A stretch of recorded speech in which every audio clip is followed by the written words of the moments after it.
Bismillah wa bihamdih. Assalamualaikum warahmatullahi wabarakatuh. Alhamdulillah rabbil alamin. Asyhadu an la ilaha illallah wahdahu la syarika lahul haqqul mubin wa asyhadu anna Muhammadan abduhu wa rasuluh. Allahumma asli ummata Muhammadin sallallahu alaihi wasallam wa farijan ummati Muhammadin sallallahu alaihi wasallam warham ummata Muhammadin sallallahu alaihi wasallam. Wansyur, wahfad, wa ayyid nahdlatul watani fil alamin bihaqqi Muhammadin sallallahu alaihi wasallam.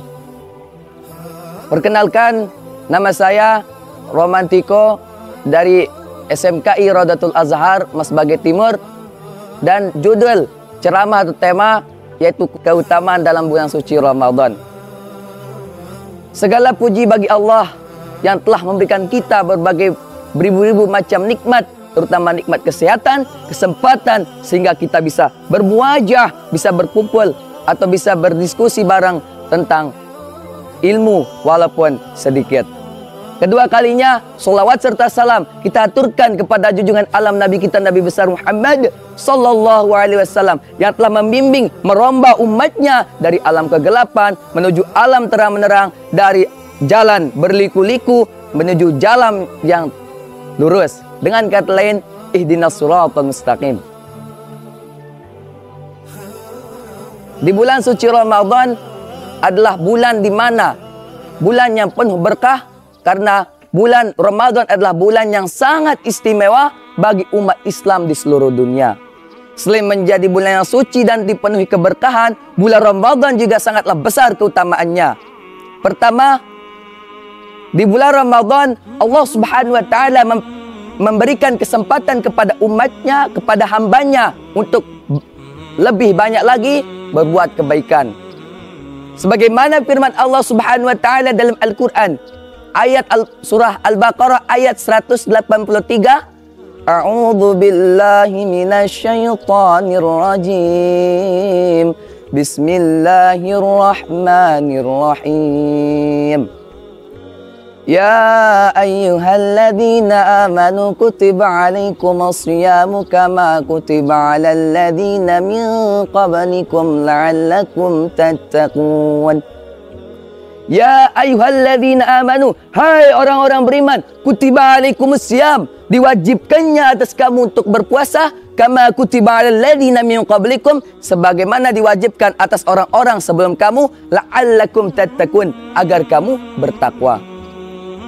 Dalam surah ini Allah Subhanahu wa taala menegaskan bahwa berpuasa di bulan suci Ramadan diwajibkan bagi umat Islam.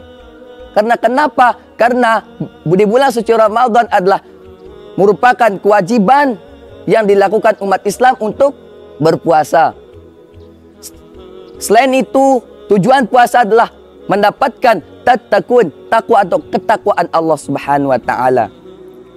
Kedua, keutamaan bulan Ramadan yaitu pahala dari Allah Subhanahu wa taala yang dilakukan umat Islam atau yang dilakukan kita dilipat gandakan oleh Allah Subhanahu wa taala. Masya Allah, dilipat gandakan. Dari 1 menjadi 10 kali lipat.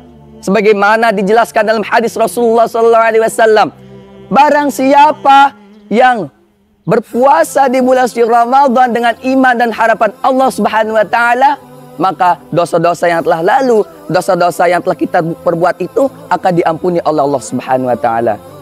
Masya Allah, dosa yang telah lalu, dosa yang kita perbuat kemarin diampuni oleh Allah Subhanahu wa taala, tapi dengan syarat berpuasa, yaitu dengan harapan pahala dari Allah Subhanahu wa taala. Yang ketiga, kita sebagai umat Islam yang berpuasa di bulan suci Ramadan ini, kita akan dipertemukan 2 kebahagiaan. Mana kedua kebahagiaan itu? Pertama, di saat berbuka puasa. Yang kedua, kita akan dipertemukan dengan Allah Subhanahu wa taala. Keutamaan di bulan suci Ramadan ini yang terakhir yaitu kita dianjurkan untuk sholat malam. Sebagaimana dilukiskan dalam hadis Rasulullah sallallahu alaihi wasallam yang artinya, barang siapa yang sholat malam dengan harapan iman dan harapan pahala dari Allah Subhanahu wa taala, maka dosa-dosa yang telah lalu akan diampuni oleh Allah Subhanahu wa taala.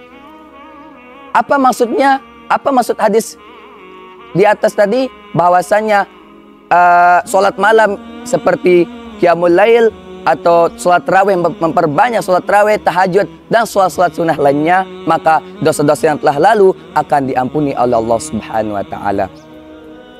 Jadi sangat jelaslah bahwa dengan berpuasa dengan harapan pahala dari Allah, dengan iman dan memperbanyak sholat malam, maka dosa-dosa walaupun sebesar gunung, walaupun seluas lautan, maka Allah akan mengampuni karena Allah Subhanahu wa taala Maha Pengampun.